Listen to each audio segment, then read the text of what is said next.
Yo, this is the Scarcity Studios YouTube channel. Please don't forget to like, comment, share and subscribe. And our sponsors are Alpha Claims and Hire Birmingham, the leading and best accident management company. Get a replacement car anywhere in 1 hour. I really appreciate you joining me today, and this is an update from Hornsey in North London. We have had a lot of international news on the channel recently, but we definitely prioritise local news as well, so you can join us on the website every single day for updates to do with local news. In the past 24 hours, there has been 2 attacks in Hornsey. Sadly, one of them has been fatal, and the other one more recently today at 4 o'clock was the stabbing of a male that has resulted in 3 people being arrested. My London newspaper reports that a man was found at 3:56 on Wednesday, June the 7th, and the London Ambulance Service and the air ambulance arrived, and he was rushed to hospital where he remains in a critical condition. A crime scene is in place and 3 men have been arrested, and this is only a mile away from where a 19-year-old was killed yesterday evening.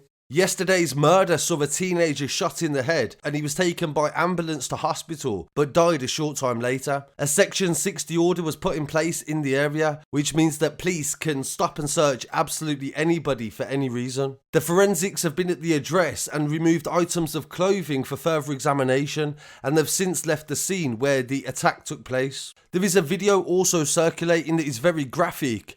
And of course, that is not what the channel's about. It's not about shock value, it's about discussing subjects and stories that really matter and telling them fairly as well. And also highlighting stories that have not got as much media attention. It's not always about the violence or the gang stories. They're a very small percentage of what we cover on the channel. And I actively work in my city to try to help with gang culture and to give people direction as well. This happened on the Andover estate, and the people were arrested, but there has still not been any charges in relation to that. And about the murder yesterday as well, this teenager was killed at the end of an alleyway in what they believe was a planned attack. He was shot at point blank range, and his killers may have been waiting for him to have arrived as well. So my condolences to the family of the young man that has lost his life, and we'll definitely give you an update when it's appropriate. And follow us on the website as well. Don't forget, we'll always give updates on there too.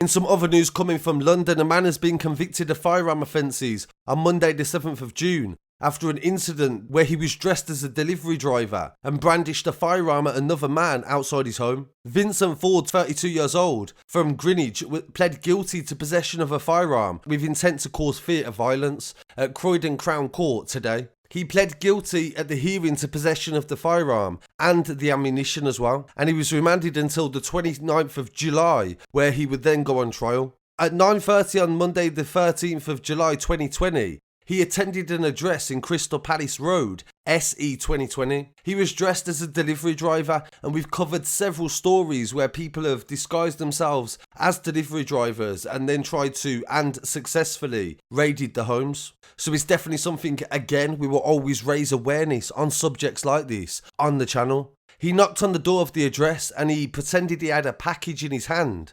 And when he heard the door opening, he put the package down and took out a shotgun that was concealed inside his jacket, and he aimed it towards the door. The victim, who had been at home with their young daughter, was on the phone to a friend at the time and reacted by grabbing the gun and became engaged in a ferocious struggle with Ford as he tried to disarm the weapon from him. The victim described hearing Ford shout to him, "Let go of the weapon," or that he would stab him. Ford kicked and punched the homeowner, and the homeowner screamed out for help, but he managed to get the weapon away from him and throw it under a car. A number of members of the public, including 2 men that were nearby on a building site, came to the victim's aid and restrained him. Police received calls and armed response arrived at the scene, and Ford was detained. The firearm was seized and found to be viable and was loaded with 2 cartridges. Ford was arrested and taken into custody, and the victim was taken to a South London hospital for treatment for bruising and a broken nose. So that definitely goes to show the extent that somebody will go to protect their family. Their young child was in that house.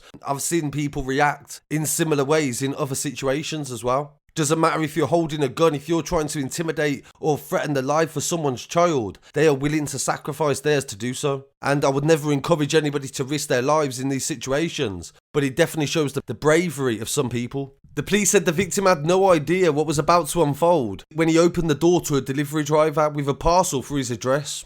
He had been at home with his daughter and he was going about his business as usual, and then he was thrust into an incredibly frightening ordeal and had to fight for his life. His life has been turned upside down by Ford's actions that were wicked and cowardly and taken to an extreme. And he will spend a substantial amount of time behind bars because of this. And you can see from his mugshot that he definitely took a beating from the locals or the father or whoever it was accidentally hitting him in that situation. So I'm glad that nobody was injured, and there was a similar story we covered where an 11-year-old boy was hit in the face with a gun in this sort of situation. So thankfully that wasn't the case in this one. And in some other news, you may remember the story we covered in Greenwich where several men were fighting in the street. Several days after the man that was stabbed in that incident was in hospital. He has now passed away. He has been identified as Nathaniel Ago, 35 years old, and he died from knife wounds at around 4:23 p.m. at Barge Walk on Wednesday, June the 12th. He was taken by London Ambulance Service.